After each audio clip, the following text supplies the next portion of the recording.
Quel est le lien entre les métaux lourds et la fatigue chronique? Bonjour, je suis Stéphane Tétard, naturopathe, spécialisé dans la fatigue chronique, les intolérances alimentaires et les métaux lourds. Et aujourd'hui, je vais vous parler de la relation entre la fatigue chronique et les métaux lourds. Au début, je souffrais de fatigue chronique et je me posais la question. Puis j'améliore beaucoup de choses et puis je vois que j'ai des problèmes digestifs. Je découvre donc que j'ai des intolérances alimentaires, je fais des tests sanguins qui me démontrent que j'ai des intolérances alimentaires. Et en commençant à me documenter, je m'aperçois d'une chose, c'est qu'en réalité, il y a une cause aux intolérances alimentaires. Il y en a plusieurs, très sincèrement, donc quand on est en cas d'intolérance alimentaire, il faut pister. Dans mon cas, c'était les métaux lourds. En réalité, les métaux lourds, quand ils rentrent dans notre corps, la première chose qu'ils font, ils empêchent nos enzymes de fonctionner correctement. Toutes nos enzymes. Et dites-vous bien que toutes les réactions dans votre corps sont produites par des enzymes. Donc l'une des premières qui nous intéresse, c'est le cycle de Krebs. Peut-être que vous ne le connaissez pas, mais c'est une cascade de réactions qui permet la fabrication de l'énergie. Donc, si ce cycle se passe bien, j'ai plein d'énergie. Si ce cycle se passe mal dans toutes mes cellules, eh bien, j'ai de moins en moins d'énergie. Or, les métaux lourds créent un stress oxydatif qui gêne le fonctionnement du cycle de Krebs et empêche les enzymes de fonctionner correctement. Elles empêchent aussi les enzymes qui vont fabriquer des neurotransmetteurs de faire leur boulot. Donc, je vais avoir du mal à fabriquer les neurotransmetteurs de l'énergie, celles de la mémoire, de la concentration, de la bonne humeur. Donc, je risque d'avoir de plus en plus de problèmes à me concentrer. Surtout que les métaux lourds adorent se planquer dans le cerveau. Donc mon corps ne fabrique plus beaucoup d'énergie parce que toutes les cellules de mon corps sont fatiguées parce qu'ils n'arrivent pas à réaliser correctement leur cycle de Krebs.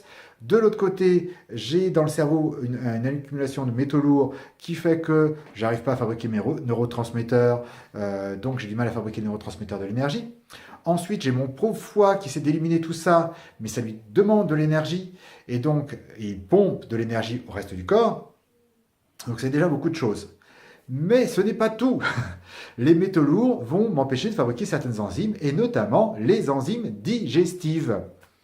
Et donc, il se passe une chose, c'est que à cause des métaux lourds, je vais me mettre à fabriquer moins d'enzymes. Si je fabrique moins d'enzymes, eh bien, je risque d'arriver à saturation de digestion de certains aliments, notamment les aliments que je vais consommer en très grande quantité, régulièrement, quotidiennement, plusieurs fois par jour. Un exemple tout à fait par hasard, le blé et les laitages.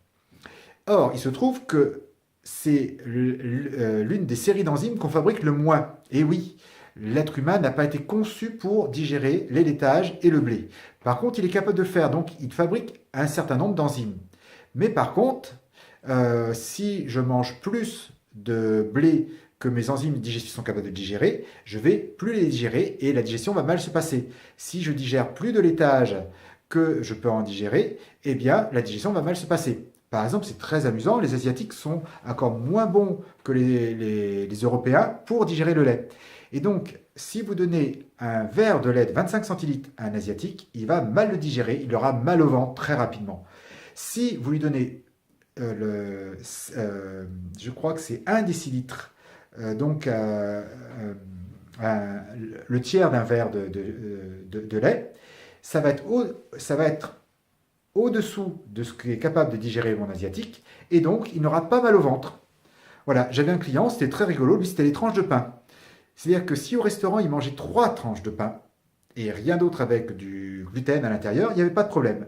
S'il en mangeait une quatrième, 30 minutes chrono après, il avait mal au ventre et la diarrhée peu de temps après.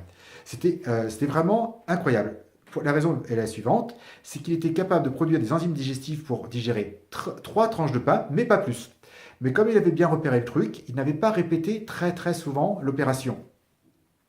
Et c'est plutôt rare. Beaucoup de gens ont l'habitude de manger naturellement du blé matin, midi et soir depuis tout petit, du lait matin, midi et soir depuis tout petit. Or, si je réduis ma quantité d'enzymes digestives, j'ai plus de chances que la digestion se passe mal. Et au bout d'un temps, mon système immunitaire va commencer à surréagir à ces aliments. Donc, notamment, très souvent, au laitage et au blé, pardon, plus que le gluten d'ailleurs. J'insiste beaucoup. La plupart des personnes qui sont intolérants ne sont pas intolérants au gluten, mais au blé. Parce que le blé est juste l'aliment, enfin la céréale qui contient la plus grande quantité de gluten, et le gluten le plus gros. Oui, parce que le gluten, c'est un peu comme une protéine. C'est-à-dire que si je vous donne un steak et un steak de bœuf et un steak de soja, les deux sont des protéines, vous m'entendez bien? Et pourtant, c'est pas la même chose. Vous doutez bien. Eh bien, le gluten est une protéine et qui existe sous différentes formes. Or, celle qui est sur le blé est juste la forme la plus indigeste possible, la plus grosse possible et le plus répétée possible. Donc, si je suis un peu limite avec le gluten, eh bien, j'ai plus de chances d'avoir un problème avec le blé qu'avec les autres aliments. Alors ça, si vous avez un doute sur le gluten ou blé, ben, je vous invite à faire le test. Je ferai une vidéo sur le sujet à une autre occasion. Mais donc le fait de consommer trop de blé, trop de laitage d'un côté et ne pas arriver à fabriquer suffisamment d'enzymes, de moins en moins d'enzymes à cause des métaux lourds, eh bien ma digestion se passe mal, mon système immunitaire commence à surréagir et dans ce cas-là, je tombe dans ce que j'appelle l'intolérance alimentaire, c'est-à-dire que mon système immunitaire ne tolère plus certains aliments. Et là, c'est embêtant, parce qu'à chaque fois que j'en mange, mon système immunitaire va mobiliser de l'énergie pour tuer ce qu'il imagine être le virus du pain ou les bactéries de lait.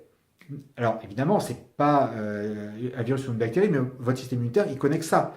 Donc, qu'est-ce qu'il va faire? Il va l'attaquer au maximum, et il va réclamer toute l'énergie de votre corps pour fabriquer, enfin, pour mobiliser son système immunitaire.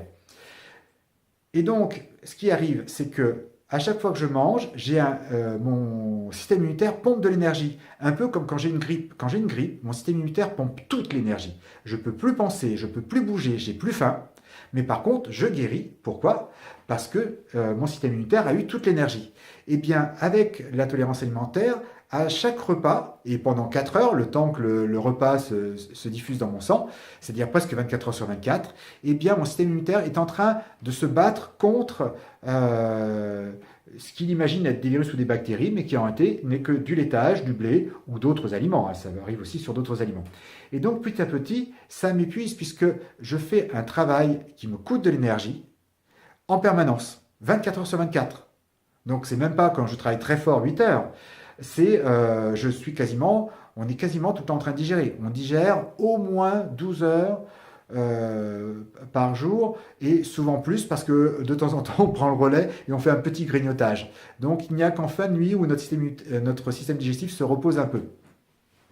Donc ce qui fait quand même, c'est un niveau d'activité qui est très intense et qui finit par pomper l'énergie sur le long terme.